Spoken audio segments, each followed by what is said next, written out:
Hello and welcome to the political times. Bharat ने पाकिस्तानी विदेश मंत्री इशाक डार की टिप्पणी पर पलटवार किया है। इस दौरान विदेश मंत्रालय ने चीन पर निशाना साधा।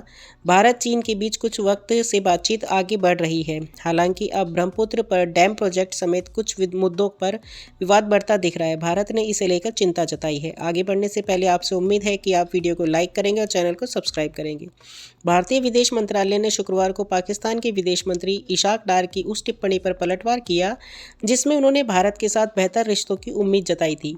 इसी के साथ मंत्रालय ने चीन को भी खरी खरी सुनाई है। पाकिस्तानी उप प्रधानमंत्री और विदेश मंत्री इशाक डार ने गुरुवार को नई दिल्ली के साथ बेहतर रिश्ते बनाने की इच्छा जाहिर की थी। एक प्रेस कॉन्फ्रेंस में भारत के साथ व्यापारिक संबंधों पर बोलते हुए उन्होंने कहा कि रिश्तों को बेहतर बनाने के लिए दो लोगों की ज़रूरत होती है। उन्होंने भारत से संबंधों को बेहतर बनाने के लिए माहौल की अपील की है। पाकिस्तानी मंत्री ने इसे बयान पर अंग्रेजी की कहावत इट टेक्स टू टैंगो का इस्तेमाल किया था, जिसका मतलब होता है कि एक हाथ से ताली नहीं बजती।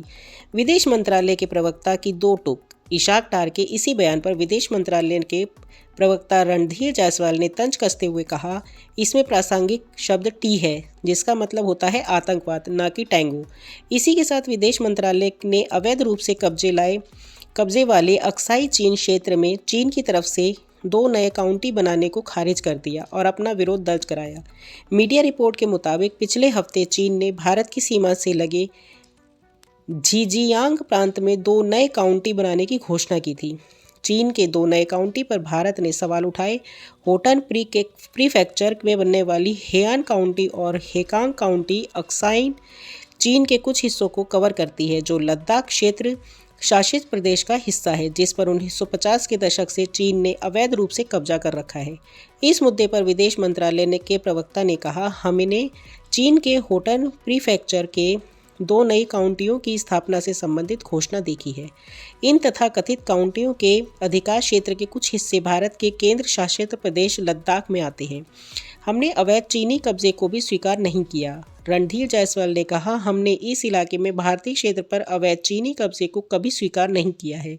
नई काउंटियों के निर्माण से न तो इस क्षेत्र पर हमारी संप्रभुता के बारे में भारत को दीर्घकालिक और सुसंगत स्थिति पर कोई असर पड़ेगा और न ही चीन के अवैध जबरन कब्जे को वैधता मिलेगी। हमने कूटनीतिक चैनलों के माध्यम से चीनी पक्ष के समक्ष गंभीर विरोध दर्ज कराया है। रणधीर जायसवाल ने कहा, नवीनतम रिपोर्ट के बाद इन चिंताओं को दोहराया गया है। साथ ही पारदर्शिता और निचले देशों के साथ परामर्श की ज़रूरत पर भी जोर दिया गया है। चीनी पक्ष से सुनिश्चित करने का आग्रह किया गया है कि ब्रह्मपुत्र के निचले देशों के हितों को ऊपरी क्षेत्रों में गतिविधियों के नुकसान न पहुंचे।